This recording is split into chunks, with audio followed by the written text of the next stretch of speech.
body, my choice. That's one of the most common sort of on-the-street defenses for abortion. And the rationale goes like this.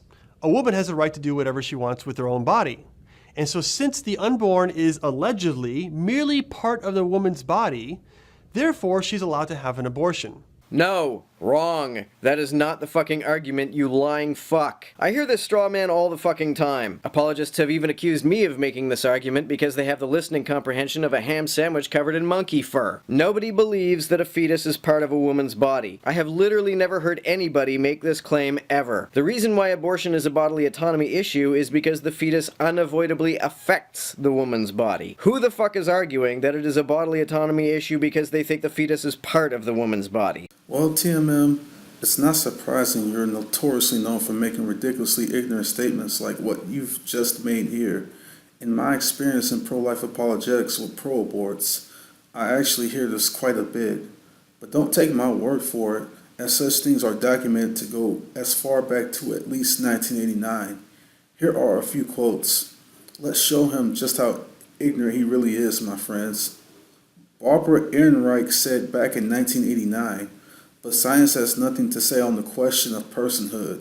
A fetus is certainly a potential person, but it is also, scientifically speaking, a collection of cells, a part of a woman's body. A woman may think of her fetus as a person or as just cells, depending on whether the pregnancy is wanted or not. This does not reflect moral confusion, but choice in action. In 1991, philosopher Mortimer Adler asserted that a fetus is part of the mother's body in the same sense that an individual's arm or leg is part of the living organism. Pretty much exactly what Shellman said in the video. An individual's decision to have an arm or leg amputated falls within the sphere of privacy, the freedom to do so as one pleases in all matters that do not injure others or the public welfare. And in 2013, a prominent academic, Noam Chomsky, said, "There is a strong debate at the moment with regards to a woman's right to control an organ of her body, namely the fetus."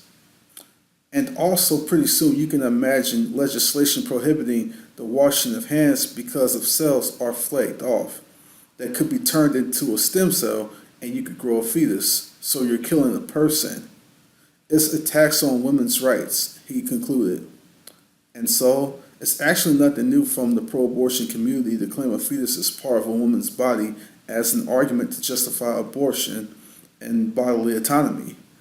TMM would have known this if he wouldn't have been so lazy and just took a small bit of time to do some research. But here's the key question. If the unborn is merely part of the mother's body, then what part of the woman is missing after an abortion? Well, the answer is obvious. I mean, nothing. All the parts of the woman are still present after an abortion. And that's because the unborn is not part of her body, but rather a separate body that lies within her. It's a distinct body, but obviously it isn't separate. It is a connected body. It is a body that has profound effects on the mother's body. Well, if having profound effects on the woman's body is the issue, then let's take the development of pregnancy as an example of the range of effects it has on the woman's body. The earlier the pregnancy, the more minimal the effects are. The later a pregnancy develops, the greater the effects pregnancy has on women.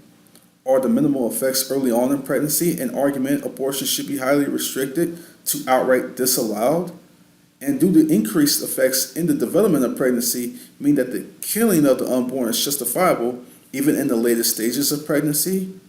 If the range of effects makes abortion less to not justifiable early on in pregnancy, but more and more justifiable as pregnancy continues, then TMM would be inevitably saying that abortion isn't predicated on women's rights, but on the level of effects pregnancy can have on women. Is he prepared to go against his rights argument in this way? If the range of effects make abortion more and more justifiable early on in pregnancy, but less to not justifiable later in pregnancy, then TMM would be going against his effects argument, because despite the profound negative effects increasing on later in pregnancy, abortion will be less to not justifiable at all as pregnancy continues. Is he prepared to go against his effects argument in this way? However, if the range of effects have nothing to do with justification for abortion at any stage in pregnancy, then TMM bringing up how pregnancy has profound effects on women is nothing more than a non sequitur, as the effects in turn will have nothing to do with whether a woman can make a choice on her pregnancy, no matter what period of the pregnancy she decides to make that choice in. This means there is only one thing left for justification in this context, and that's the fact that the unborn is simply connected to her. And so, it's not about the effects pregnancy has on women, which entail the justification, but rather only the unborn connected to her body, which entails the justification.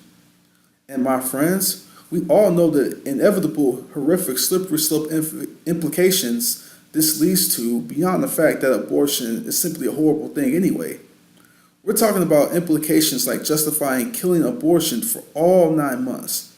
We're even talking about implications like justifying killing post-birth when the umbilical cord is still connected to her and the child after delivery. Is he prepared to defend these implications? And so, no matter how TMM answers, he'll either go against some part of his argument or prove he argued a non sequitur from the start and subject himself to indefensible implications. Now, this question of whether the unborn is merely a part of the mother's body is actually a scientific question. And if you look at the science of embryology on this question, it is decisive in answering this question. And it turns out there are a number of different qualities and characteristics that are different about the unborn than they are about the mother. So, for example, gender.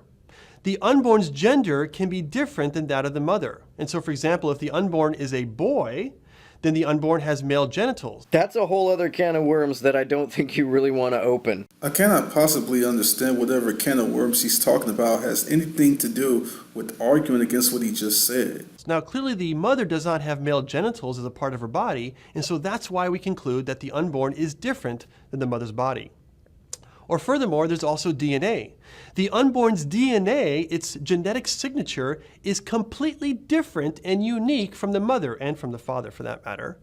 In fact, if the unborn was merely part of the mother, then his or her DNA would be identical to the mother in the same way that the mother's colon or appendix or tonsils or eyes or teeth, all those have the same DNA as the mother, but the unborn's DNA is completely and uniquely different. Again, I don't believe that the fetus is part of the woman's body, but these arguments are really bad and don't demonstrate that fact. Two sets of DNA do not always denote two distinct organisms. Some people are chimeras. A chimera is an organism with two different sets of DNA. This sometimes occurs when fraternal twin zygotes fuse together. It's sort of the opposite of what happens when identical twins form. Instead of one organism splitting into two, sometimes two can fuse into one. There was an unfortunate case involving a woman named Lydia Fairchild who needed a DNA test in a custody battle over her children. She was a chimera, so when her DNA was tested, the test found one set of DNA, but when her children were tested, it was discovered that they inherited her second set of DNA. And she was nearly prosecuted for fraud. Would Schliemann argue that Miss Fairchild is, in fact, two separate organisms?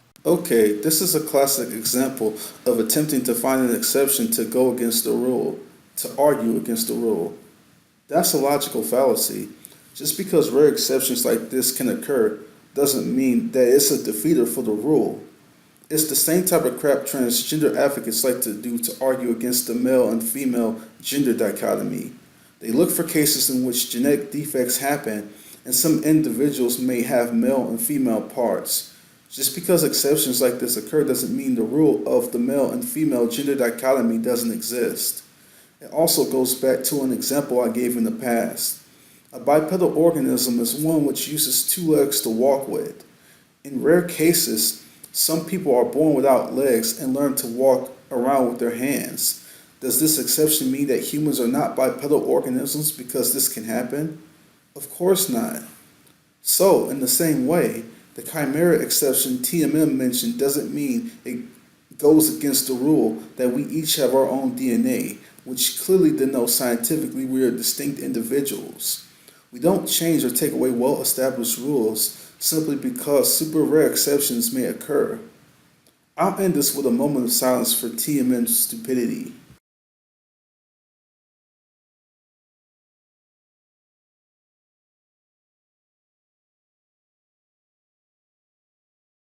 And that's it, my friends. And as always, thank you so much for watching. And also, as always, please like, share, comment, and subscribe. Until next time, take care. God bless. Peace.